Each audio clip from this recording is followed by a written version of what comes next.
Bank of Baroda that I took today intraday.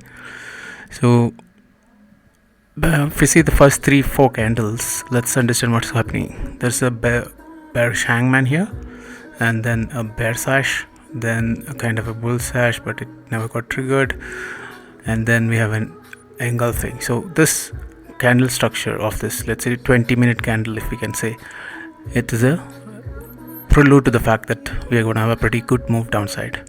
So I waited for one more candle, and yes, it pulled back from the supply level. So I went short below the low of that candle with the stop at the high of the candle, and I covered it at 254. So from 264 254, almost 4% move, and risk reward ratio of 1:6. This was a fantastic trade that I took. This is how you can use candles and always see multiple candles at the same time, and you can generate good results for yourself. This is one of the trades that I did today. Thank you for joining. Bye bye.